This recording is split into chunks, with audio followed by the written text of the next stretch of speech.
C'est pas le début, c'est le début maintenant. Salut Damien, bienvenue dans la météo de l'emploi numéro 2. En fait, il y a 1 an et demi, on avait discuté on avait appelé cet épisode la météo de l'emploi pour parler des transformations de notre métier et de l'impact sur le recrutement. Ouais. En 1 an et demi, il s'est passé encore plein de choses. Toi, ta propre actualité a changé et le monde professionnel est en plein bouleversement. Donc, je voulais faire un petit rewind de tout ça et qu'on puisse discuter de notre vision et de ce qui va se passer à la rentrée. Ouais. Du coup, effectivement, ouais, moi, j'ai mis fin à mon aventure avec Wheel of Devs. Alors, je suis encore auteur sur le blog. J'écris encore sur le blog de Wheel of Devs et je travaille toujours avec In-Situ qui a racheté Wheel of Devs. Mais c'est vrai que Wheel of Devs, en tant que site d'emploi, existe beaucoup moins aujourd'hui, ou du moins avait plus la même traction économique. Moi, je voyais bien que j'allais pas arriver à passer l'été. Et c'est compliqué, tu sais, vu qu'on vend des abonnements à l'année, de vendre des abonnements à l'année en sachant que tu sais que tu vas pas passer l'été, quoi, en termes de trésor. Ça, Donc, ok. Et donc, c'est un peu ça qui s'est passé, quoi. ok. Donc, toi, ton actualité a changé. Qu'est-ce que tu fais maintenant dans la vie? Ben, moi, du coup, donc, j'ai eu largement le temps m'en remettre, ça fait 1 an. Ça fait 1 an et 3 mois maintenant, parce que c'était en fin mars, le dépôt de bilan. Et donc, du coup, j'ai continué avec In-Situ. J'ai eu d'autres clients chez qui j'ai fait un peu de conseil. Et c'était très intéressant d'aller travailler. En fait, j'ai trouvé ça intéressant de retourner dans les boîtes chez mes clients, alors qu'avant, j'avais des équipes qui s'occupaient de mes clients. En fait, là, finalement, c'était bien d'aller chez le client, de voir comment mes conseils s'appliquent au quotidien et de les mettre en process. Aujourd'hui, du coup, j'ai une dizaine de clients environ pour qui je vais animer des webinars, créer du contenu ou faire que eux ou leurs collabs prennent la parole. Et avec donc là, cette activité-là, je l'ai appelée Saleté Sincère parce que finalement, je cherchais à trouver. Tu vois, parce que Wheel of Death, il y avait Damien, il est tout le temps content et tout le temps joyeux, tu vois. Et ce truc-là collait plus 10 ans après. Soyons très honnête, genre Damien tout le temps content, tout le temps joyeux, tout le temps optimiste. Ah, ça, c'était Damien qui avait 25 ans, pas Damien qui a 36 ans, tu vois. Et du coup, j'ai cherché finalement ce qui me plaisait toujours, et c'était de. En fait, tu vois, même si on a fait du contenu sponsor avec des grosses marques qui nous payent des formats, etc., à chaque fois, j'ai réussi à convaincre le client que si on lissait trop, qu'on lissait tous les bords, etc., il n'y aurait aucune matière qui intéresse les gens. Et donc, de chercher cette matière-là qui donne du relief, tu vois, qui est pas propre, qui est pas lisse, tu vois, c'est ça qui m'intéresse. Des fois, je le décris comme du journalisme. Mais bon, je suis pas journaliste dans un journal, tu vois, je fais pas des réunions de rédaction. Des fois, je le présente autrement, où on peut dire que je suis la création de contenu, ou que je suis producteur de contenu, quoi. Ok. Alors, c'est ma première peut-être interrogation. C'est quoi pour toi un contenu qui est cool pour les gens? Qu'est-ce que toi tu aimes écouter? Qu'est-ce que moi j'aime bien écouter? Moi j'aime bien des contenus. Alors ça c'est intéressant, tu vois, parce que du coup j'ai monté un podcast qui s'appelle Charbon et Wafer. Les gens l'appellent Charbon et Wafer, le vrai nom c'est pas de charbon, pas de wafer. C'est une expérience sensorielle, hein. À chaque fois il y a des gens qui me disent j'écoute ton podcast, j'ai l'impression qu'ils font un coming out, hein. Parce que même mes potes ont pas envie d'écouter un podcast de 1 heure et demie de moi qui est en train de réfléchir à pourquoi l'IA ça a un impact sur l'eau, etc., tu vois. Donc trop content à chaque fois que quelqu'un me dit qu'il a écouté un épisode. Et oui, alors du coup, je me suis rendu compte qu'un territoire que j'osais pas aller, sur lequel j'osais pas aller avant, c'était peut-être un territoire un petit peu plus politique et société, où en tant que patron de Wheel of Death, je pouvais pas trop prendre de position politique, ou en tout cas, j'avais pas ce consensus-là avec mes collègues et mes co-actionnaires, on va dire. Donc là, j'y vais franchement à me demander, ok, la tech a un impact sur la société, est un objet politique, sans être partisan, tu vois, j'ai pas envie de parler de ce qu'a commenté le PS ou Sarah Knafo sur les élections municipales, tu vois. Mais la tech a un impact sur la société et on réfléchit à ça, quoi. Mais en fait, on a passé. Alors, si je résume, c'est tu as envie, toi, de prendre position Ouais. et donc d'avoir un contenu peut-être qui est un peu moins lisse ou lisse et que ça secoue un petit peu potentiellement l'auditeur. Ouais. Et toi, c'est ça qui t'intéresse aussi en retour? Ouais, et puis en fait, le faire avec une certaine douceur pour faire avancer les gens. Tu vois, parce que des fois, même moi, il y a des trucs où genre ça me percute violemment, tu vois. Le truc des satellites, de mettre les data centers dans l'espace, le moment où j'ai compris que l'espace, c'est le vide, en fait, ça isole et ça aide pas du tout à conduire à la chaleur et c'est un bordel et c'est pas du tout optimisé de mettre des data centers dans l'espace. Ce moment-là, il m'a quand même piqué aussi, tu vois. Donc c'est aussi des moments où moi, ma perception du monde, elle a changé parce que j'ai appris un truc, j'ai compris un truc. Et ça, je le mets en podcast pour amener les gens sur ce raisonnement-là, comprendre les conséquences, etc., tu vois. Je vais faire une analogie avec le monde de l'entreprise. Moi, j'ai un peu le sentiment, parce que tu vois, en ce moment, je me dis, bah tiens, pourquoi recruter? Pourquoi recruter quand au final, moi-même, avec mon ordi, je peux faire 15 000 trucs en parallèle Mhm. et c'est peut-être mieux fait que si je le demande à une autre personne de le faire. Et voilà. Mhm. Et en fait, quelle est la plus-value d'un humain dans une entreprise? Ce qui est un Ouais. peu dingue hein, comme question à se poser. Et en ce moment, je suis en train de me dire, bah, ce qu'amène un humain, c'est justement une pointe d'imperfection et une pointe de réflexion un petit peu différente. Mhm. Et un humain va me secouer, va me challenger, alors qu'un outil informatique va jamais faire ça. Donc ça, c'est un petit peu ma réflexion, moi, du moment. Et j'ai un peu l'impression qu'on a passé Ouais. des années et des années en entreprise à essayer de se polisser et de se lisser à parler tous de la même façon, à être hyper, Mhm. hyper bienveillants, dans le bon Ouais. sens du terme, les uns envers les autres. Et au final, ce qu'on va rechercher aujourd'hui d'un autre être humain, c'est qu'il te challenge et qu'il te secoue, qu'il sache te secouer de façon Mhm. bienveillante. Mais si c'est quelqu'un qui est là juste pour dire oui, oui et faire quelque chose, c'est pas très intéressant. C'est c'est- Qu'est-ce que tu en penses de ça? c'est quand même marrant parce que tu vois, enfin, si je fais une rétrospective critique de Wheel of Death, tu vois, quand on a commencé, toutes les ESN avaient des sites internet claqués avec marqué excellence, service, client, je sais pas quoi. Et on leur expliquait qu'ils avaient un marketing qui n'était pas différenciant, une marque employeur qui n'était pas différenciante. Et ben viens, on va faire des vidéos, on va faire des trucs cool, on va faire des face cam, etc. Et ça les différenciait, tu vois. Sauf Exactement. que 10 ans après, en fait, tout le monde fait les mêmes formats avec le logo Wheel of Death ou avec le logo Welcome to Jungle. Et surtout, en fait, c'est peut-être mon échec à moi. Tu vois, je dirais pas que c'est un échec professionnel. Mon échec à moi, c'est qu'à la fin, en vrai, on était retombé dans un yaourt où tous les contenus se ressemblaient, tu vois.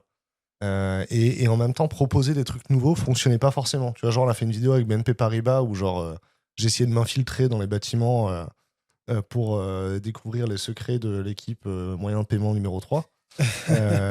Ce qui est en plus, enfin, truc marrant, c'est-à-dire que pendant le tournage, il y a quand même un agent de sécu qui est venu nous voir en mode, vous avez vraiment des habilitations pour faire ça ou pas, tu vois. Mais est-ce que tu t'es amusé à le faire? Et je me suis amusé à le faire, mais par contre, l'audience, pas là, hein. Parce qu'en fait, le truc, c'est que c'est compliqué de proposer des nouveaux formats, tu vois, que c'est compliqué de proposer des choses différentes. Et ce que je veux dire, c'est, tu vois, c'est un constat d'échec de te dire que voilà, on a eu du mal à faire, on a réussi à faire les nouveaux formats, mais on n'a pas réussi à leur faire rencontrer une audience, tu vois, aussi non plus.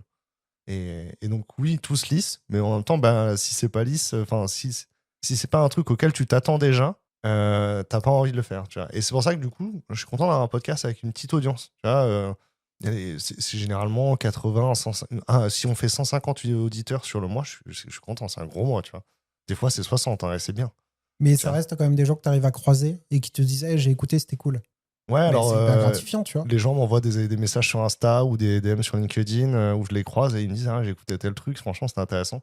Alors, des fois, c'est des moments où tu t'y attends pas. Tu sais, genre, tu sais, t'es un événement de société ou quoi, ou t'es en famille et puis un machin te dit, ah, j'ai écouté ton podcast. Ah ouais, t'écoutes les podcasts, toi. Ok, ok. Ouais, bah oui. Il y a un an et demi, on a dit plein de trucs sur l'entreprise, la façon de travailler, la façon dont l'IA allait changer notre métier de dev. On a dit entre autres, bon bah très bien, les pull requests ça sert plus à rien. La code review. La code review, la code review. Parce que je fais encore des pull Ouais. requests, mais je fais toujours pas de review. La code review. Et en effet, un an et demi plus tard, le goulot d'étranglement de production a l'air de se décaler Ouais, de la code review. C'est quelque chose de compliqué parce que les équipes ne sont plus en capacité de toute façon à contrôler la quantité de code qui est produite. Donc, ouais, soit on met les bons outils pour contrôler tout ça à notre place et avoir un process qualité. On se met enfin à avoir des process industriels pour contrôler tout ça. Donc, ouais. en effet, il y a un truc sur la code review qui a changé. Mais Du en coup, toi, plus, toi aujourd'hui, est-ce que tu as GitHub Copilot qui fait les reviews automatiquement ou, et t'arrives en complément de ça? C'est quoi ton process aujourd'hui? ouais, nous, on a trois. Nous, ce qu'on fait, c'est. Déjà, on a changé un truc, parce qu'avant, on disait hey, j'ai une pull request à présenter. Maintenant, on fait plus j'ai une pull request à présenter. On dit hey, j'ai une fonctionnalité à montrer. Ouais. Et on convie plus de monde. Mhm. Et on fait forcément, à chaque fois qu'on fait une pull request, eh ben, on fait une démo avec. Ouais. Et parce que tout le monde s'est aussi un petit peu full stackisé. Ouais. Et donc, franchement, on a des démos à faire avec PO, des gens potentiellement des care, enfin de l'équipe care, accompagnement, à qui on va présenter une fonctionnalité. Et une fois qu'il y a ça, oui, il y aura une review qui sera peut-être sur des éléments un peu précis un peu touchy qu'on a envie de présenter aux gens. Mais sinon, c'est Anthropic qui fait une première review et puis Copilot qui fait une deuxième review. Et Anthropic qui discute avec Copilot pour résoudre tous les éléments de la review. Ouais.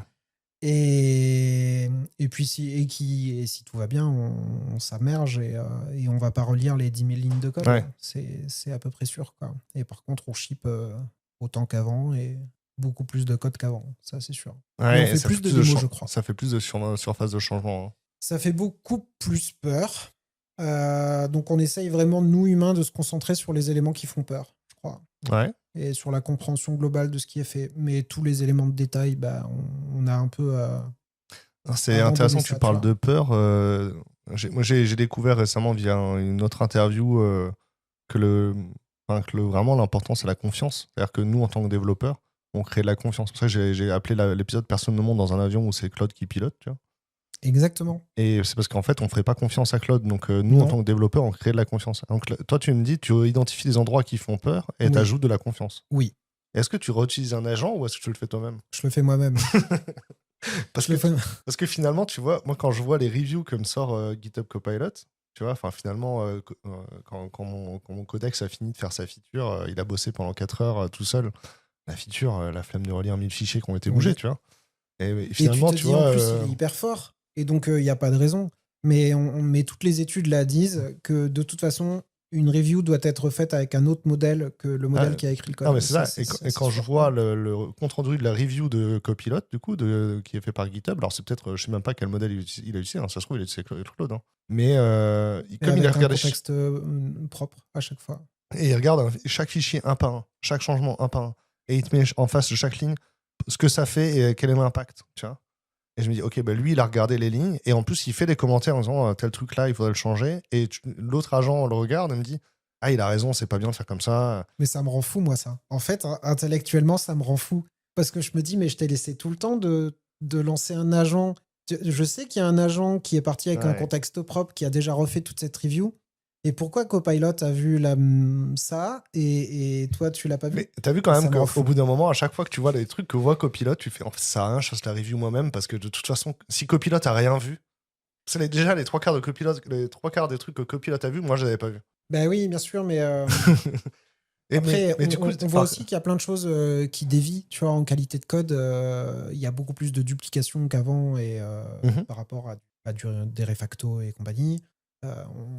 La code base grossit beaucoup plus qu'elle ne devrait, donc la complexité va grossir de plus en plus. Ouais, parce que et c'est ça ce que je disais, la surface de changement, elle évolue énormément. Tu vois, par exemple, moi, je code finalement un jour et 2 nuits par semaine sur des projets, des side projects avec des vrais utilisateurs quand même, mais des side projects quand même. Et donc, ça veut dire que c'est pas grave si ça pète, tu vois. Genre, des fois, le site est tombé pendant une journée, franchement, personne n'a marqué, tu vois. Tu vas changer un label, je vais demander, parce que mon kiff en ce moment, c'est de pas avoir de clavier et d'ordinateur, tu vois, c'est de demander via remote. Donc j'ai installé sur des VPS, j'ai installé Codex sur un VPS et je lui parle via l'appli ChatGPT en remote. C'est marrant, tu vois. Donc lui, il va préparer la pull request et mettre le PRD dedans. Et ensuite, je démarre mon ordinateur et mon ordinateur, lui, il va pouvoir faire la feature complètement. Et je suis en train de voir pour avoir une dev box complète parce que c'est compliqué d'installer un environnement de dev sur un headless, en fait, sur un VPS qui n'a pas de tête. Et donc, du coup, je vais me faire ma dev box. Je pourrais essayer le PC, mais ça m'embête que la carte graphique qui consomme 500 watts, elle tourne pour ça alors qu'on n'en a pas besoin. Et du coup, qu'est-ce que j'allais dire? Changer un label, on va cramer déjà beaucoup de tokens pour le faire. Il va le faire en 20 minutes ou 30 minutes, alors que franchement, je l'aurais fait tout de suite. Mais il aura rajouté un test, il aura modifié tous les tests, il aura documenté le changement de pourquoi on a fait le changement. Si le PRD n'était pas à jour, il aura modifié le PRD, etc. Et je suis en même temps un peu en mode, du coup, la PR, il y a 8 fichiers modifiés pour un label. Jamais ça aurait été fait avant. Dans un autre monde, jamais de la vie, t'aurais fait ça, t'aurais juste modifié le label. Mais est-ce que tu as besoin de toute cette documentation et est-ce que tu as besoin de tous ces tests pour un label? Je sais pas.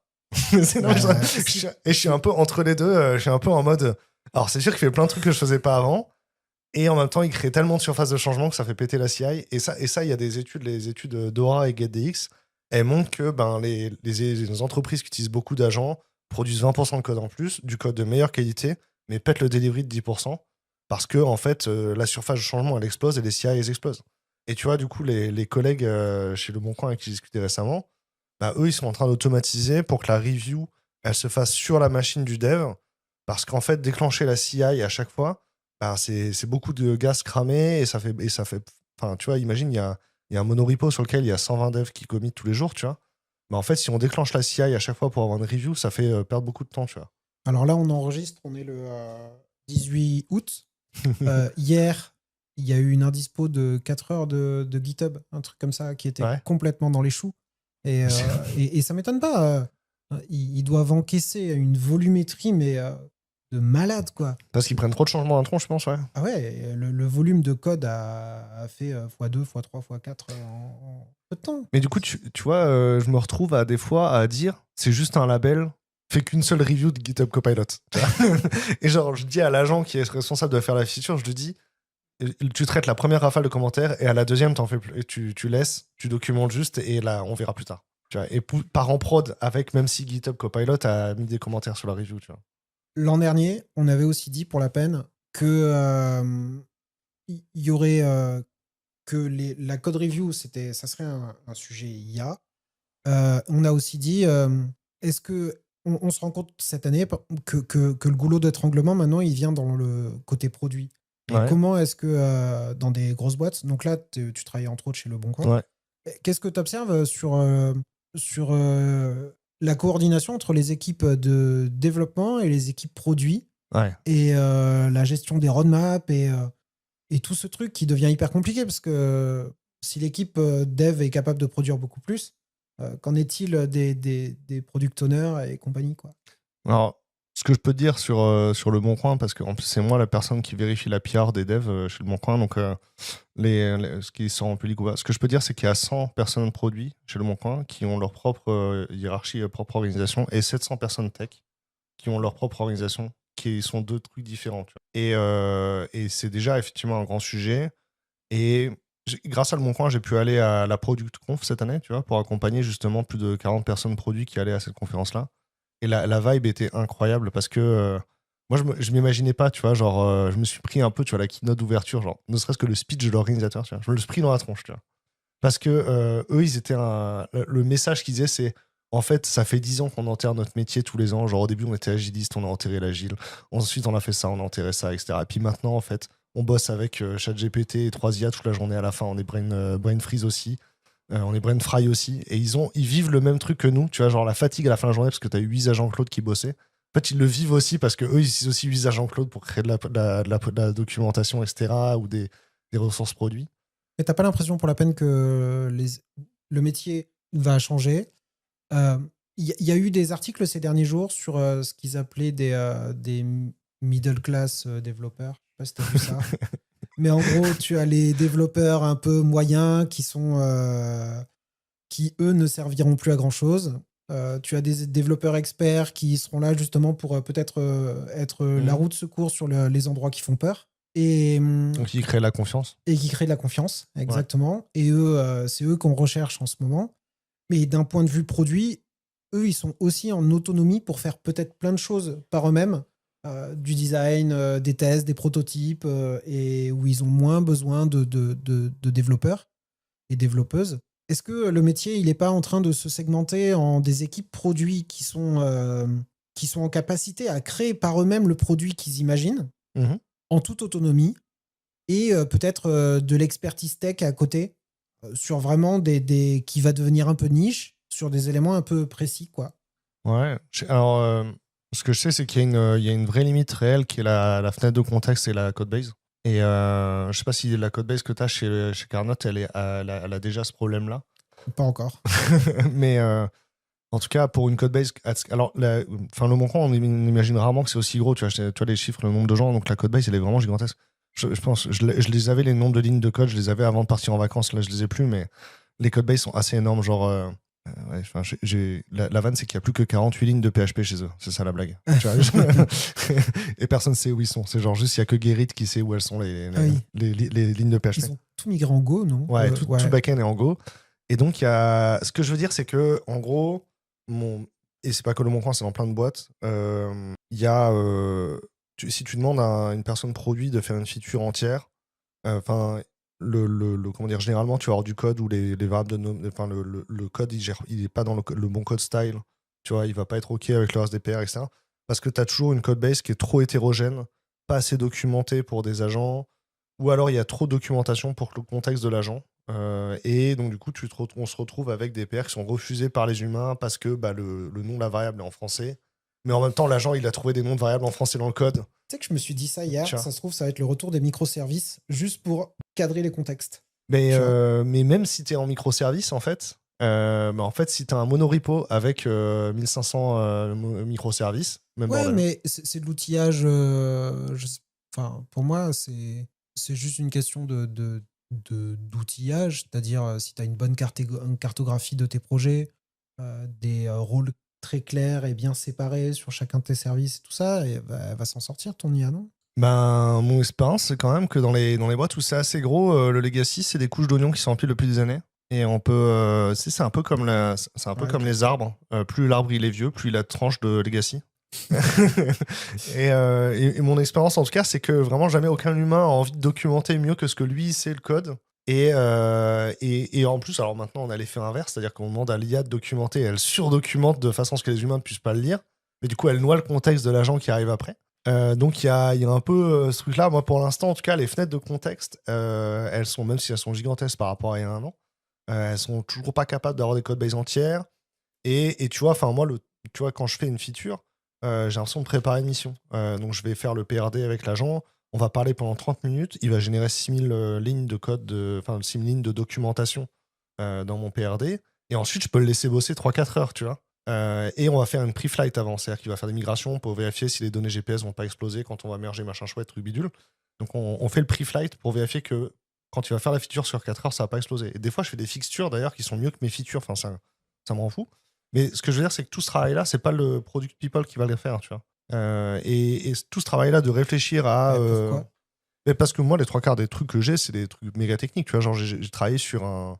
Donc, j'anime un petit site internet, c'est le Grand Tour des Hauts-de-France à vélo. Et ce truc-là, j'ai fait une feature où, en fait, en gros, le mec qui a fait la trace, il a fait 14 sections. Et le Tour des Hauts-de-France, il fait 1200 km ou 1400, je sais plus. Et je voulais faire une feature où tu pouvais choisir n'importe quelle ville qui est sur le parcours, mais du coup, pas forcément exactement sur la trace, et une autre ville, et ça te fait la fusion GPS des trucs, tu vois. Mais ça, bah ouais. Mais en fait, il y a 25 cas limites Oui, mais qui d'accord, sont mais purement techniques. De savoir que, bah, en fait, les traces, en gros, le parcours, si tu le fais dans le sens A vers B, c'est pas le même parcours que dans le sens B vers A. Donc la ligne d'arrivée, ça va pas être la même, tu vois. Le point d'arrivée, ça va être le même. Les sections, elles arrivent pas, elles mais tu démarrent pas crois de que son ton endroit, etc. product owner sait pas faire ça? Ah, ce Il qui, y a toujours eu des specs autour de ça, tu vois. Et ben, c'est un métier. Je sais moi, pas, je les pense gens que. produits avec lesquels je bosse ont toujours réfléchi à l'expérience de l'utilisateur et me dire que, bon, bah, en fait, là, ici, l'expérience de l'utilisateur, finalement, c'était juste, il y a une case A, une case B, tu mets une ville, tu fais une ville, ça sent un GPS, tu vois. Donc, tu vois, à ce niveau-là, c'est simple. Par contre, la partie technique de bah, comment on fait les coutures, comment on arbitre, etc., à la limite, c'est peut-être un peu éditorial, mais c'est quand même très, très technique. Purement mathématique, hein. Ah, je sais pas. J'en doute de plus en plus. Il y a. Ou alors, les product owners vont tous sortir d'école d'ingénieur. Ben, en vrai. Moi, si tu me dis que. Et à ce moment-là, du coup, je te dis que le futur du métier de développeur, c'est product owner, et puis c'est faire Mais moi, la c'est ma conversation. take. Tu vois. C'est ta tech, ok. C'est de dire qu'on sera des product engineers, tu vois. Bah, et donc, à Lille, la majorité des PO, c'est des ICN, c'est cohérent. Mais oui. Mais c'était déjà le cas depuis 10 ans. mais tu vois. Bah, alors peut-être que j'ai beaucoup de chance, mais moi, la personne avec qui je travaille C'est vrai chez que Carnot. c'est vrai que les architectes, c'est des centraliens. Et les PO, c'est des ICN. Moi, je trouve que c'est cohérent. Mais tu verras. Et la personne avec qui je bosse, tu vois, elle s'est appropriée Claude pour que si elle a envie de faire un prototype, des écrans cliquables et tout ça, Ouais. bah, elle a accès à GitHub, elle a accès à toute notre Pour le bibliothèque. café Non, merci. Elle a accès à toute notre bibliothèque de composants. Avec les skills aussi, non Elle Bah a accès à ouais. des skills, ouais. Et Du coup, vous avez un design system. ouais. J'ai travaillé ça sur un article sur le design system, parce que pour moi, le design system est aussi important que la CI et le DevOps pour gérer la surface de changement de Claude, tu vois. Carrément. Et pour la peine, tu donnes ton design system à Claude, tu lui promptes des petites choses et il te fait tous tes composants. Ouais. Et puis tu lui dis, bah ok, moi je voudrais ce changement, je prends un changement, alimente ce design system, fais un prototype basé là-dessus, machin. Et elle te sort en fait limite des Ouais. petites applications qui pour tester. Et puis, c'est beaucoup plus facile aujourd'hui d'aller voir un Ouais. client en lui disant qu'est-ce que vous pensez de ça? Et cliquez là, est-ce que ça marche? Vous êtes content, machin? Et en fait, elle a demandé à personne, ça a pris une matinée. Ouais. Et c'est trop bien. En C'est trop fait, bien. alors c'est marrant parce que je vais te renvoyer à Ludovic du passé.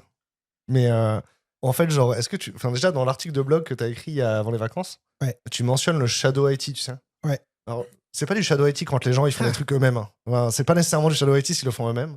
C'est du Shadow IT s'il n'y a pas de gouvernance, si c'est hors des cadres de la gouvernance, etc.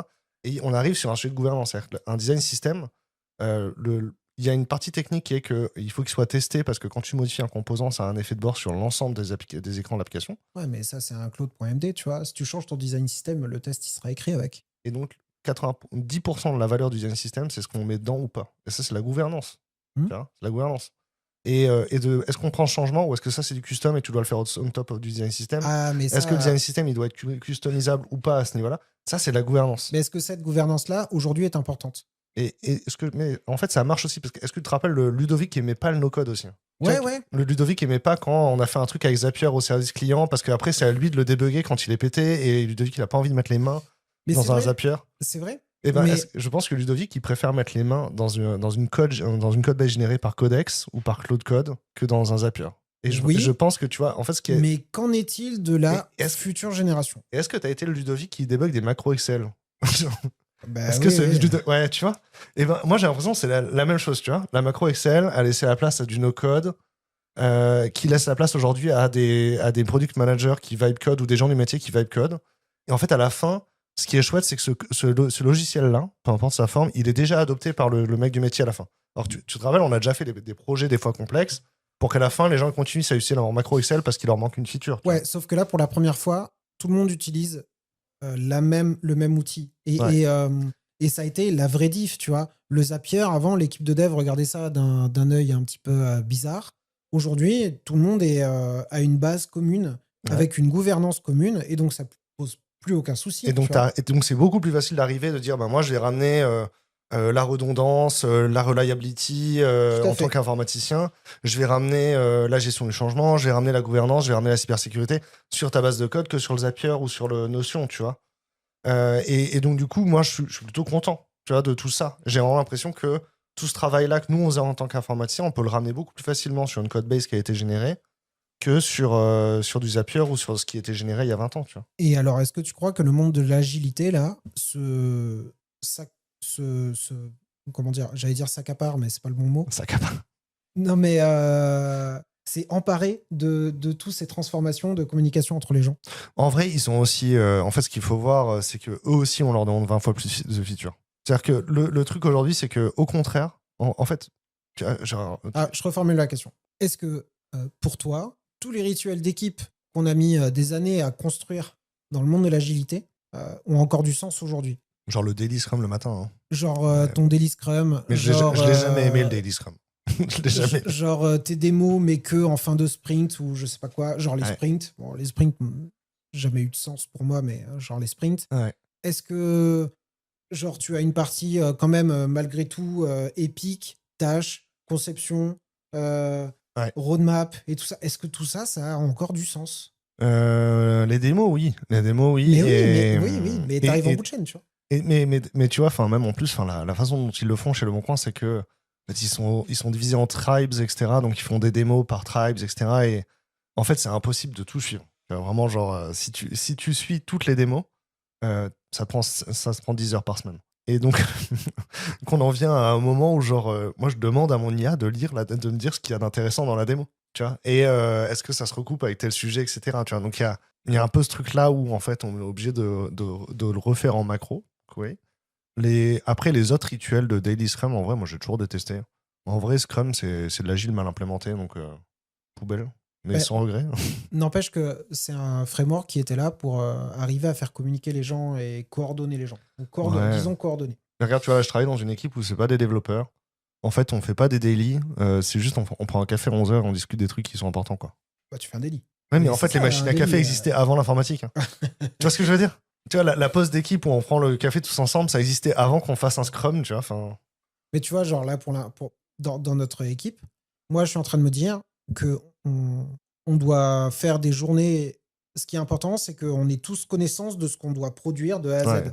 C'est-à-dire que peut-être que la journée la plus importante qu'on doit passer tous ensemble, c'est à faire de la conception de A à Z, de fonctionnalités, main dans la main avec le product owner, pour être sûr qu'on est à ouais. 100% en maîtrise du truc et limite, qu'on fasse les prototypes ensemble toute la journée, voire même pousser ces prototypes. Et je me disais, moi j'aimais bien les rituels comme le mob programming, le pair programming et ce genre de trucs. Ouais. Aujourd'hui, ça a plus de sens. Tu vas pas te mettre à deux derrière un ordi pour regarder Claude faire des trucs, tu vois. Ah, alors, carrément, en vrai, il y a carrément des devs qui font ça. Bah, je trouve ça étrange, quoi.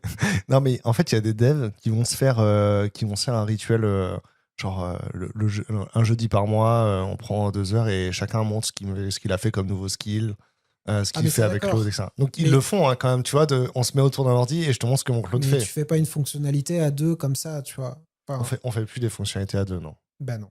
Et encore, ça vaudrait le coup qu'on le fasse à deux, tu vois, que je te montre comment je fais un free flight, parce que peut-être que tu vas me dire, attends, pourquoi tu fais pas ça, etc. Parce que peut-être que j'ai développé un culte du cargo tout seul avec mon agent, tu vois. Mais je suis d'accord avec toi. Mais donc vient la future question. Comment tu, puisque les gens sont isolés avec leurs trucs, Mhm. comment tu embauches des nouvelles personnes? Comment tu les onboardes? Et Ouais. comment tu fais grandir quelqu'un? Alors, il y a 4 questions différentes, mais en tout cas, enfin, ça, c'est exactement la mission de mon client chez Le Bon Coin, c'est de faire en sorte que les gens, ils se parlent entre eux et ils développent des pratiques et ils développent des pratiques. C'est pour ça que ils font des journées off-site où tu as des gens de l'extérieur qui donnent des conférences, des gens de l'intérieur qui donnent des conférences, il y a des workshops, etc. Et on réfléchit aux pratiques et les gens, ils grandissent ensemble parce que et c'est ce qu'on disait, tu vois, le Dev Lille et le Dev Summit, tu vois, le Dev Lille qui est le truc externe où tout le monde peut aller, le Dev Summit qui est le truc d'ADO où il y a que eux, mais en même temps, ils sont les 50 BU du monde entier à se retrouver à Lille en même temps, tu vois. Bah, tous ces moments-là sont quand même importants. Alors, dans une petite boîte comme Carnot, bah, en fait, tu peux les recréer aussi en disant, bah, on va faire un jeudi par mois où pendant 2 heures, on bosse pas et on se monte des trucs à la place, tu vois. Et en vrai, il y a un effort éditorial à faire là-dessus. Ok, on va parler de quoi, etc. Machin chouette, faut l'animer à fond. Mais c'est marrant parce que du coup, le CTO va peut-être devenir un agent événementiel ou un rédac chef, tu vois. Enfin, c'est un job, hein. Mais est-ce que ce que je te décris, ça rejoint ton sentiment là?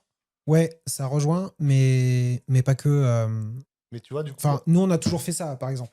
ouais. C'est-à-dire que on fait, nous, une rétro d'équipe une fois par mois. C'est notre rituel dans la boîte.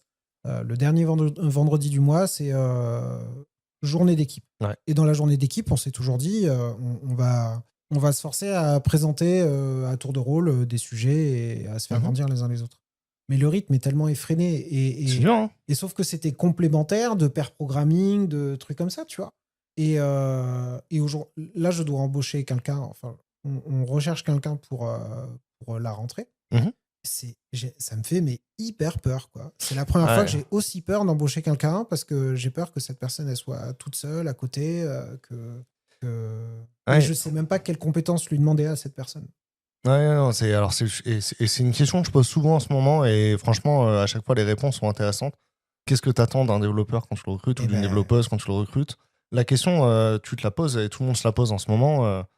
Et oui, tu vois, enfin, il y a quand même 6 mois, un an, on était quand même dans un monde genre dire que tu utilises ChatGPT ou Claude Code, on pouvait te dire que tu n'étais pas un vrai développeur ou ça pouvait être, tu pouvais avoir l'impression qu'on va réduire ton travail, tu vois. Ah oui, il a fait ça, mais c'est pas lui, c'est ChatGPT qui l'a fait. Donc, alors que maintenant, c'est l'inverse, c'est attends, est-ce que le dev il s'est déjà utilisé Claude Code? Ah, si c'est pas utilisé Claude Code, on va devoir le former, c'est relou, ça prend du temps, tu vois. Donc ce monde-là a changé. En vrai, tu as besoin avant tout d'avoir quelqu'un qui soit à l'aise avec tes valeurs. Le sujet, c'est peu importe, enfin, tu peux reprendre des choses qui marchent pas avec les développeurs. C'est ok, à la fin du premier mois, je veux qu'il ait réussi à faire quoi? À la fin des 3 premiers mois, je veux qu'il ait réussi à faire quoi? Et moi, par exemple, les développeurs, à la fin du premier mois, je veux qu'ils aient pété la prod. oui, mais t'es bien placé pour savoir que recruter, c'est quand même un investissement d'entreprise. Et Ouais. moi j'aimerais bien me foirer avant. Et ben, du coup, tu vois, tu mets tes objectifs là, tu vois, et tu les donnes clairement à la personne. Maintenant, la grille de ce que tu attends de cette personne-là, c'est est-ce qu'elle va réussir à faire cette mission ou pas? Ta grille avec 10 critères. Et les questions que tu poses, c'est des critères de comportement. Donc, si moi, je veux que dans le premier mois, la personne elle ait pété la prod et qu'elle l'ait réparé après ou qu'elle ait demandé de l'aide pour le réparer, ben, dans les questions d'entretien, je vais lui demander raconte-moi une fois tu as pété la prod. Et si la personne me raconte qu'une fois elle a pété la prod, ben, quand même plus de chances que quand elle arrive, le jour où elle va péter la prod, elle va la réparer. Si elle me dit que j'ai jamais pété la prod, dire ok, comment ça se passe? Bah, il y avait toujours un lead dev qui vérifiait mon code, c'est lui qui mettait en place à ma place. Ok, c'est cool, mais moi, je peux pas recruter des gens comme ça, tu vois. Ou alors, sur le lot de 200 développeurs qui ont candidaté, tout le monde m'a donné une mauvaise réponse et j'ai choisi la moins pire, tu vois.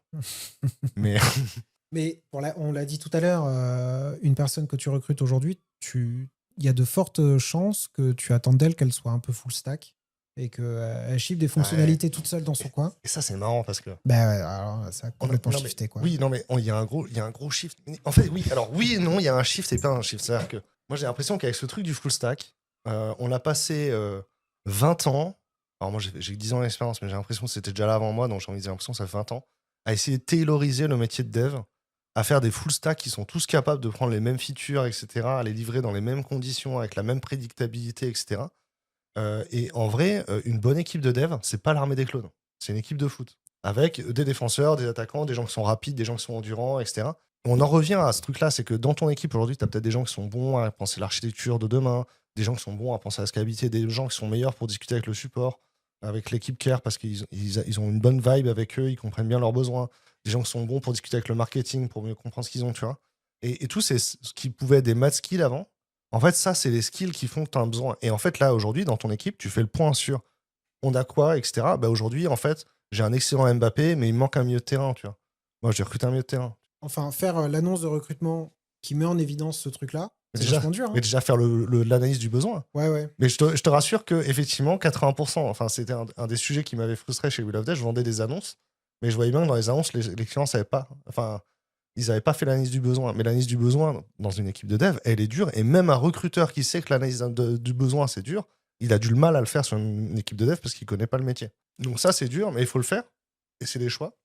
Et une fois que l'analyse du besoin est faite. Mais là où je veux en venir, c'est que c'est important, c'est qu'aujourd'hui, quand tu es développeur, tu vois, parce que l'an dernier, j'avais lancé une dinguerie, parce que tu es développeur aujourd'hui, tout le monde sait produire du code, tout le monde sait utiliser Claude. Par contre, le truc en plus d'aller parler à l'équipe support, le truc en plus de réfléchir à l'architecture, etc., ce truc en plus là, il n'est pas imitable par Claude, tu vois.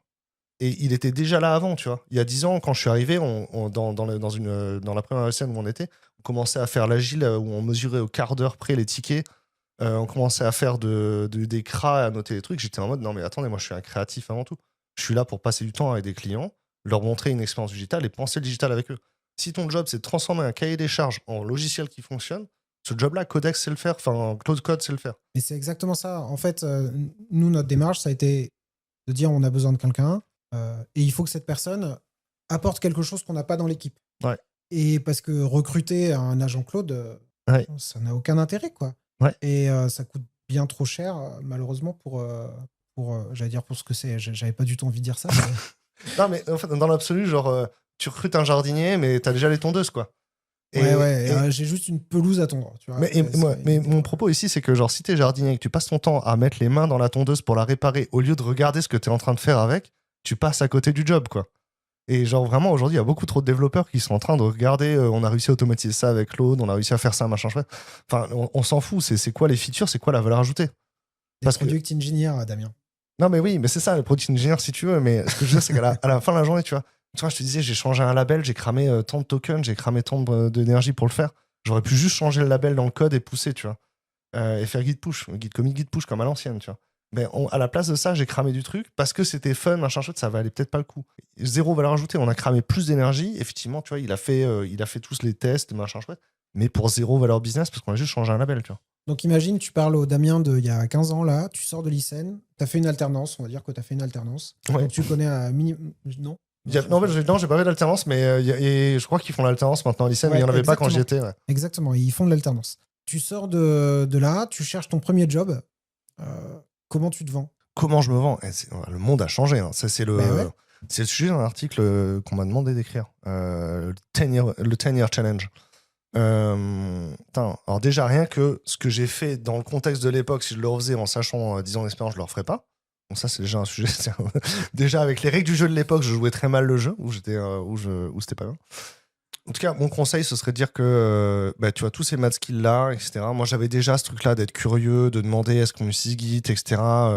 Parce qu'à l'époque, il y avait SVN quand même partout. Donc, genre, arriver en disant est-ce que vous utilisez Git, c'était déjà une question de disruptive. Et d'ailleurs, mon premier stage, mon deuxième stage, après une semaine, j'ai avec le manager l'entretien d'étonnement. Et il me dit qu'est-ce qui vous étonne? Bah, moi, ce qui m'étonne, c'est que vous n'utilisez pas Git, quoi. Vous utilisez SVN et tout. Bah, c'est quoi le problème avec SVN? Bah, ça fait une semaine que je suis là, j'ai déjà réparé 2 fois mon tri avec une clé USB, quoi. Et des ingés chez toi, il y en a 15 et ils font tous ça, quoi. Enfin, ça n'arrive pas avec Git. Et il me dit, ouais, moi, mes ingénieurs, ils ont tous des. Ça fait 10 ans qu'ils bossent avec SVN et il n'y a pas de problème. Si toi, t'arrives pas à bosser avec SVN, c'est que t'es mauvais, tu vois. Et j'étais en mode, ok, là, on est sur une boîte qui accepte l'innovation. Donc, en fait, je continuerai à être ce mec-là innovant dans les méthodes, dans les pratiques, etc. Parce que bah, finalement, il sait que l'autre code ou codex, etc. C'est là.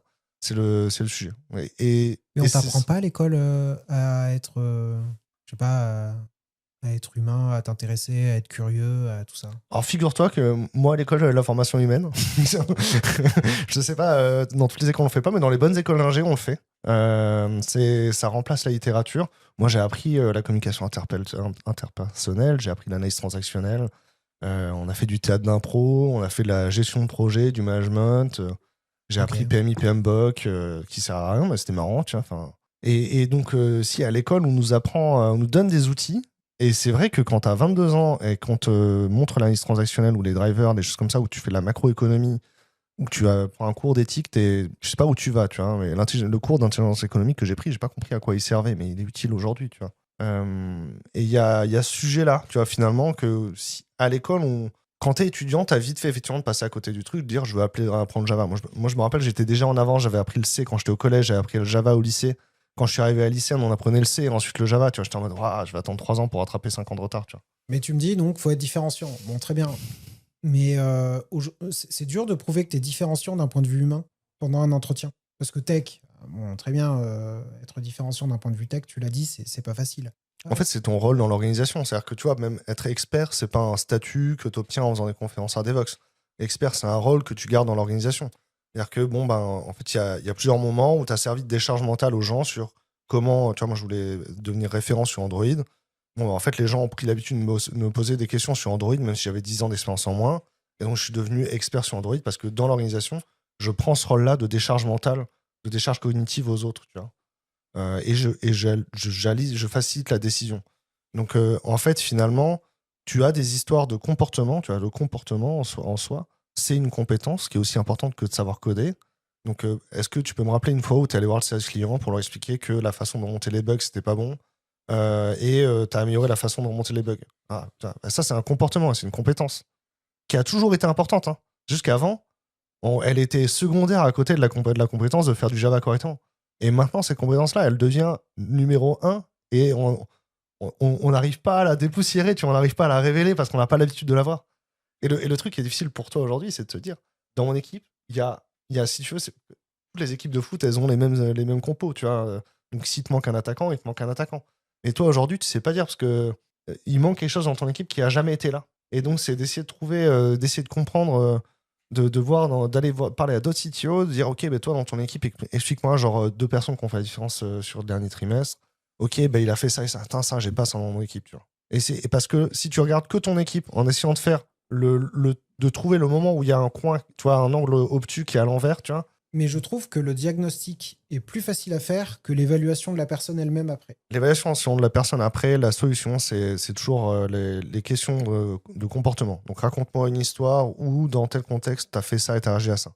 Et on essaie de voir si ça se transpose. Tu vois, par exemple, pour la cybersécurité, j'avais une compétence de gestion de crise. Tu vois, c'est-à-dire, ok, bon, ben là, il y a un truc où tu as trouvé une faille de sécurité où il faut lever les mains et appeler le client tout de suite. Tu vois. Ok, et ben, il y a des mecs qui m'ont raconté ça, ils n'étaient pas en cyber, ils étaient au helpdesk. Ils faisaient pas de la cyber, ils faisaient du support. Et il y a un moment où ils ont dû lever les mains parce que ça, c'est un truc qui va braquer la prod et ils ont appelé le DSI. Tu vois. Et ben, en fait, c'est transposer cette compétence-là. Et c'est pour ça que du coup, l'IT reste un métier qui est transposable avec d'autres métiers. Tu vois. Peut-être qu'un militaire, il a une compétence qui est transposable dont tu as besoin. Peut-être qu'un commercial, il a la compétence transposable dont tu as besoin.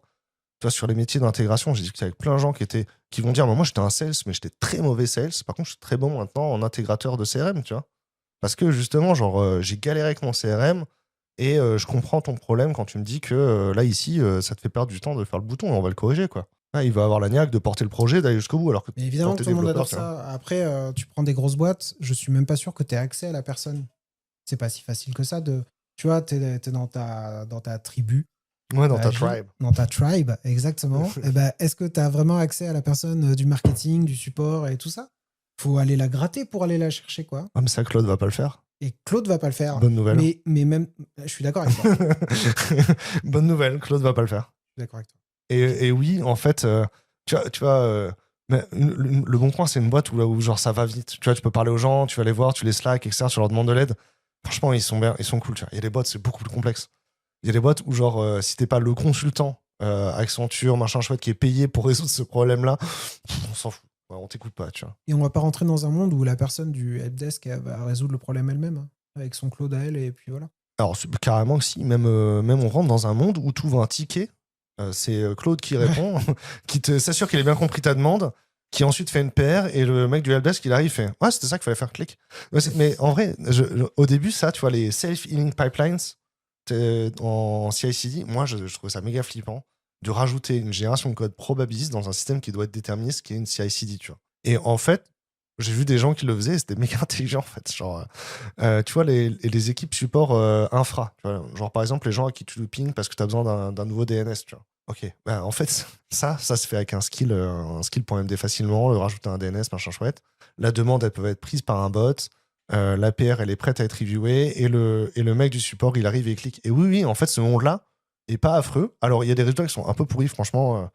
Moi, il y a des outils support que j'utilise chez certains clients où tu demandes et puis en fait, le ticket qui est ouvert, il est différent de ce que tu as demandé à l'agent.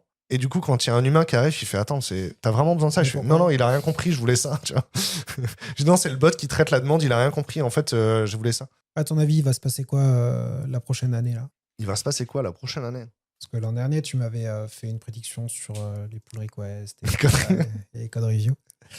Et qu'est-ce qui va se passer dans la tech là cette année? Moi, j'en ai. De mon côté, je t'ai dit, je pense que c'est une réorganisation des équipes, qu'on va se rapprocher du métier, que le métier va se rapprocher de la tech, parce que le métier va produire elle-même de la tech. Mais sur le recrutement et tout ça, je sais pas. Et la gestion des compétences, je sais pas. En fait, il y a clairement ce sujet-là, et c'est dans toutes les grosses boîtes, honnêtement, que j'ai pu croiser sur des salons cette année. Le sujet, il est un peu sur la table. Et je l'ai lu sur des articles de blog aussi. Alors, nommé comme ça, tu me diras, ça te parle si je te dis un royaume? Genre, on a construit des royaumes, tu vois. Non. Bah, essaie d'imaginer que, genre, l'organisation, une organisation avec 2000, 10 000 personnes, chaque manager, il gère un royaume, ou chaque VP, il gère un royaume, tu vois. Et en fait, ces royaumes-là, ils sont vachement liés à la capacité cognitive d'une personne à maîtriser ce royaume-là et à le sous-diviser avec la méthode Meurice, avec des gens en dessous qui vont re-sous-diviser, etc. Tu vois. La méthode Meurice qu'on a appris pour le système informatique, c'est un peu ce qu'on utilise en organisation aujourd'hui, pour faire le matriciel descendant. Et en fait, le fait est que la capacité à produire du logiciel ou à produire des solutions, elle a tellement explosé que les périmètres des royaumes, ils ont perdu du sens. Tu vois. Et moi, ce que je vois aujourd'hui, c'est que tu as cette crise panique de chacun perd son royaume. Et on sait que là, il va y avoir une transfo où on va rebattre les cartes. On va virer tous les rois et tous les royaumes. On va les redistribuer correctement et on ne sait pas comment on va faire parce que le truc évolue tellement, on n'a pas envie que ce soit une transfo éternelle non plus. Tu vois. Mais en même temps... Ça m'amène à la dernière question. J'ai discuté avec plusieurs personnes. Je me suis rendu compte en fait qu'il y avait deux types de personnes. Historiquement, les artisans, ceux qui aiment faire des choses avec leurs doigts. Ouais. Et leur épanouissement, il est dans le fait de faire. Il n'est pas dans le fait d'apporter il n'est pas dans la finalité. Il est vraiment dans le fait de faire. Et puis, il y a les personnes qui s'épanouissent dans le fait d'apporter des solutions. J'ai un résultat et j'ai cette dopamine qui est là parce qu'il y a le résultat. Et puis, il y a des gens, ils ont la chance d'avoir les deux en même temps. Je me suis rendu compte que les artisans, ceux qui font les choses, qui s'épanouissent, je parle vraiment d'épanouissement, hein, je parle pas de c'est bien fait, pas bien fait, mais ceux qui s'épanouissent dans le fait de faire eux-mêmes, eh bien, eux, ils se sentent dépossédés de quelque chose. Et donc, ils ne s'épanouissent plus dans ce métier de la tech. À ton avis, déjà, ma question pour la peine, c'est est-ce que tu aimes notre époque? Et est-ce que tu aimes ce que tu vis aujourd'hui? Et comment tu te situes vis-à-vis de ça? Bah, alors, c'est réel, genre, moi, le truc avant de, chaque test ou chaque build te donne un peu de dopamine, et je pouvais passer des heures à builder des trucs qui ne servent à personne, parce que j'étais content que ça marche, tu vois. Comme tu fais du mécano ou du Lego, tu vois. Alors, bonne nouvelle, Claude ne fait toujours pas nos Lego. Mais et voilà, donc on peut toujours faire des Lego à la place. Mais effectivement, ce truc-là, il a un peu disparu. Et moi, j'ai eu effectivement cette sensation à un moment qu'on m'avait enlevé l'air sous le pied comme ça d'un coup. Putain, cette dopamine-là, je l'avais plus. Et je sais pas encore l'agentique, je sais encore que GitHub Copilot avec sonné, donc il bossait des fois 10-20 minutes, Ouais. et je reprenais la main tout le temps, tu vois. Là, l'agentique, maintenant, c'est vraiment genre, il part tout seul, il t'appelle quand il est arrivé, quoi. Mais bah, du coup, tu vois, en tant qu'entrepreneur, moi, j'ai toujours aimé construire des trucs qui servent à des gens, qui résolvent des problèmes, tu vois. Et donc là, je n'étais pas développeur. Mais être développeur, finalement, c'est ça aussi. C'est de se retrouver à faire une feature qui sert. On s'est retrouvé à faire une feature qui sert à des gens. C'est des courants d'air aussi. C'est de se retrouver à faire une feature qui sert à des gens, qui est utile à des gens, de manière générale. Et donc, oui, en fait, la dopamine, c'est, tu vois, les gens qui te font confiance parce que la feature, elle marche. Les gens qui disent, ah, la feature, c'était exactement ça le problème qu'il fallait résoudre. Et elle revient là, la dopamine. Juste, faut pas s'attendre à ce que tu l'aies tout seul dans ton coin. Et donc, oui, les gens qui étaient les artisans du code, qui faisaient ça par passion, bah, ils vont peut-être arriver, ou alors ils vont se raccrocher au truc en plus. Mais c'est un peu triste. Enfin, triste, non, mais c'est quand même toute une part de. Tu vois, l'artisanat logiciel, c'était même un mot hyper glorifiant, tu vois. Et, Mm. et c'est toute une part de l'écosystème tech qui a été construit par des gens passionnés historiquement, Mhm. qui va là perdre du sens dans son métier. Comment on va les. Comment on accompagne toutes ces personnes? En fait, Même si on a cette ça personne perd dans pas son du équipe, sens. Et on l'accompagne comment, quoi? bah, en fait, je trouve que ça perd pas du sens, tu vois. Enfin, tu vois, il y a un robot aspirateur en bas chez moi. Il a un lidar qui lui permet d'identifier les tables, les chaises. Et pour autant, tout à l'heure, il y avait une boule de poil qui était coincée, tu vois, parce que j'ai un chien et une boule de poil qui était coincée dans sa brosse. Et il était comme ça sur le dos. Retournez-moi pour m'enlever le vin, tu vois. Enfin, tu vois, et c'est un peu ça aujourd'hui du C Codex, tu vois. Et on en est encore là, tu vois. Et il y a 10-20 ans, quand les robots tondeuses sont arrivés, les paysagistes se sont pas dit, ah merde, je vais arrêter de bosser parce que j'ai des robots tondeuses. Non, ils ont mis des robots tondeuses chez tous leurs clients en leur disant, maintenant, en plus, l'herbe va être coupée 3 fois par semaine alors qu'avant, je pouvais pas passer. Et je reviendrai pour tailler tes buissons, et tu vas voir que maintenant que l'herbe c'est fait, je peux m'occuper de faire ton paysage correctement, tu vois. Mais j'ai pas envie d'être dans le déni du fait que des gens se sentent dépossédés. Tu vois, c'est pas une réponse de leur dire mais regarde, on a encore besoin de toi juste sur des éléments un petit peu plus ponctuels et plus précis et trucs comme ça.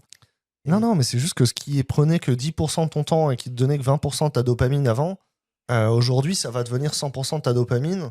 Et UC Codex, ça va devenir un truc. Et le sujet, c'est de faire gaffe à pas se cramer le cerveau. ah ouais, ouais. Parce que pendant que tu es en agent code, tu es en train de parler avec les humains qui utilisent ta feature pour comprendre le truc, etc. Et t'arrives pas à être concentré Ou sur les deux alors en même tu temps, fais tu vois. 4 ou 5 tâches en parallèle et tu es en permanence en train de jongler entre les tâches. Ouais. Je me suis rendu compte aussi, j'en ai parlé, que ça a ce truc pervers. Tu peux laisser ton ordi sur le comptoir chez toi ou sur une table et t'y jettes un œil de temps en temps pour voir si ça a fini de truc et relancer la machine, remettre un Ouais. jeton dans la machine. Et en fait, ça s'arrête jamais, quoi. Non, mais quand tu le fais à distance, c'est encore pire. C'est-à-dire que. Ouais, bah ça s'arrête jamais, jamais, jamais, quoi. Et c'est ça l'intérêt d'avoir une DevBox qui est tout le temps connectée, c'est que je suis à mon ordinateur, je vais dans le train, je vais avoir une notification sur mon téléphone qui me dit je suis bloqué à tel endroit, et je vais lui répondre, tu vois. Quand tu dis l'intérêt, je sais pas si c'est un intérêt. Bah, moi, ce que je trouve intéressant, c'est que j'ai n'importe quelle idée de feature, je peux écrire le PRD avec l'agent. Tu vois. Et après, alors je t'avoue qu'on stocke des PRD parce que sinon je vais cramer tout mon quota et je vais faire des features qui servent à rien. Là, tu vois, j'ai une idée de feature. En vrai, il va pas. Enfin, faut que je la fasse avec des users, tu vois. Faut que j'ai un groupe de 10 users qui ont envie de la faire. Mais, non, encore des cyclistes. Hein. Faut que j'ai 10 users qui ont envie de l'utiliser parce que sinon, je vais faire tourner Codex pendant 3 jours. Et il va faire une feature méga chouette. Et après, personne va l'utiliser, tu vois. Donc, pour moi, et ça devient un truc rationnel parce que tu avais la question écologique aussi dans l'article de se dire on consomme beaucoup de ressources, etc. En vrai, cramer du gaz pour changer un label, c'est comme prendre un minibus pour aller travailler, tu vois. Enfin, est-ce qu'on a besoin tout le temps d'utiliser un maximum s'il n'y a pas la business value en face? Et donc, du coup, au final, aujourd'hui, on est développeur. C'est-à-dire que, tu vois, moi, avant, j'allais pas retester 15 fois le code parce que je savais que c'était juste un label qui a changé, tu vois. Lui, l'overarchive, il reteste 15 fois le code, tu vois. Mais ça te rend heureux d'être en capacité à concrétiser toutes tes idées. Et j'arrive à concrétiser toutes mes idées. Il y a un peu ce truc-là un peu magique où aujourd'hui, genre, n'importe quelle idée qui avant je l'aurais pas fait parce que ça prend 3 jours de dev, bah, je peux la faire en 8 heures à Claude, enfin, ou à Codex, tu vois. Donc il y a un peu ce truc-là où les trucs étaient trop chiants ou trop compliqués à faire avant, maintenant ils sont accessibles. Pas gratuits, mais accessibles. Bon, comment on conclut cet épisode? Un petit résumé. Bah, le métier va changer encore. L'emploi, en vrai, c'était déjà le bordel avant, ça, alors le bordel après. Ce qui pique, moi, ce que je vois, ce qui pique aussi, c'est la bulle des SaaS qui a explosé. Vraiment, alors Ouais. si on veut faire l'analyse macroéconomique, c'est qu'aujourd'hui, tout le monde voit que la bulle des SaaS a explosé, notamment avec Airtable qui s'est vendu pour pas cher. Et donc, du coup, les salariés tu vois, en Et 2021, encore, Airtable s'est vendu. Donc, franchement, le nombre de boîtes qui vont juste disparaître de leur belle mort. mais tu vois, quand il y avait le Zoom Boom, en France, tu pouvais changer de job pour aller dans une boîte du Next 40, tu avais 10 à 20% d'augmentation. Et moi, j'ai parlé déjà il y a un an avec des candidats qui avaient à cette époque-là tapé des salaires à 85, 100, 115K. Bah, en fait, ces jobs-là, aujourd'hui, ils sont quand même beaucoup moins accessibles. Et c'est pas parce que tu étais à 85 que tu vas pouvoir retaper un 85. Et oui, bah, en fait, tu étais dans une boîte avant qui était sur Valo parce que bah, la Valo, elle explosait. Mais ces Valos-là, elles n'existent plus, donc les salaires sont plus là. Et c'est plus ça qui va changer le truc. Ce que je vois, c'est qu'aujourd'hui, si tu veux des gros salaires, il faut aller dans des boîtes qui utilisent l'IA à fond. Parce qu'en fait, une boîte qui va filer 15K de budget token, elle va pas le filer à un mec qui est payé 50K, tu vois. Donc si tu veux taper des salaires à 100, 150K, il faut aller dans des boîtes qui sont prêtes à filer des budgets de 15, 20K en token, tu vois. Et ça, en ce moment, en France, il n'y en a pas 10, quoi. Mais ça, tu vois, ça rebat les cartes par rapport à avant où n'importe quelle boîte du Next 40 te payait Donc, c'était le 10% plus bordel. cher. Et par contre, ce qu'on peut dire, c'est que nous sommes humains. Et ça, c'est plutôt cool. Parce que on n'est pas lisse. On a nos défauts. On aime aller gratter ses collègues. On aime changer des choses. Et ce qui nous différencie en tant qu'humains, Ouais, c'est ce qui peut rendre intéressant notre job, je pense. ouais. Et c'est aussi comme ça qu'on se fait recruter, Mhm. en montrant qu'on n'est pas un agent Claude. Et c'est aussi comme ça qu'on va trouver du plaisir dans notre job, non? Bah ouais, tu vois, que on parlait de compétences dures que Claude ou Codex peuvent coder à notre place, tu vois.